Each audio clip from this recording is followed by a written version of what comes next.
আজকে আমি আপনাদের সাথে একটা বাস্তব কথা শেয়ার করব। এই বিদেশ বাড়িতে আপনার কেউ নিজস্ব লোক আনতেছে না কেন জানেন?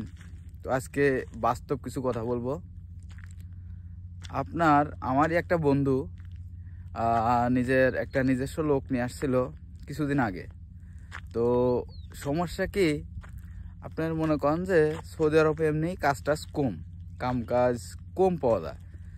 তো সব ডিটেলই বলে নিয়ে আসছে যে বেতন 30 থেকে 40, কি ওভার টাইম হলে 50,000 টাকার মতো আসতে পারে, মানে 35 থেকে 50,000 টাকার মধ্যে বেতন হতে পারে।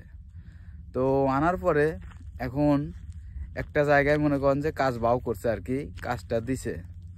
তো দেওয়ার পরে এখন তার মনে করেন যে সেই কাজটা ভালো লাগে না, মানে কাজে সমস্যা, অনেকটা রোদ লাগে, মানে নানান সমস্যা।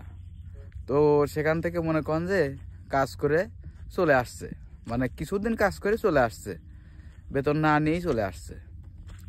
তো তারপরে মনে করেন যে আবার কিছুদিন বসে টসে ছিল, থাকার পরে আবার মনে করেন যে একটা জায়গায় কাজ বাও করছে, সেই জায়গায় মনে করেন কাজটা দিছে। সেই কাজটা মনে করেন যে আবার করতেছে কিছুদিন করতে না করতে আবার 3 থেকে 4 মাস করছে, করার পরে মনে করেন যে ওই প্রায় 40,000 টাকা মতো বেতন পাইছে। তো পরে মনে করেন যে কেউ হয়তো বুদ্ধি দিছে, তো আবার এসে পরে বলতেছে যে বেতন তো কম, একটা ভালো কাজ দরকার, আরও বেতন বেশি পাই বা আরও বেশি টাকা পাই, মনে হয় 50 থেকে 60-70 টাকা এরকম বেতন পাই, এরকম একটা কাজ দরকার।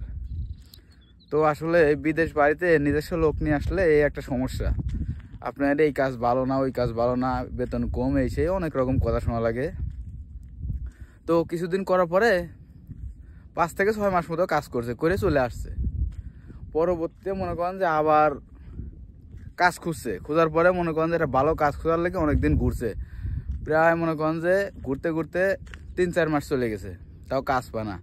তো তখন আবার বাড়ি থেকে তো মনে করেন যে অনেকটা প্রেশার দেয় যে ওরে নিয়ে গেলি একটা কাজ দিতে পারলি না, ভালো কাজ দিতে পারলি না, এই সেই অনেক রকম নানান মানুষ নানা রকম কথা বলে।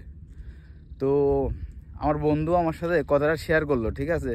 তো আসলে আমি আগে বলতাম যে আসলে নিজস্ব লোক যদি বিদেশ থাকে আসলে নেয় না কেন, আসলে এই যে কিছু কারণ আছে, কিছু কারণের জন্য আসলে নিতে চায় না।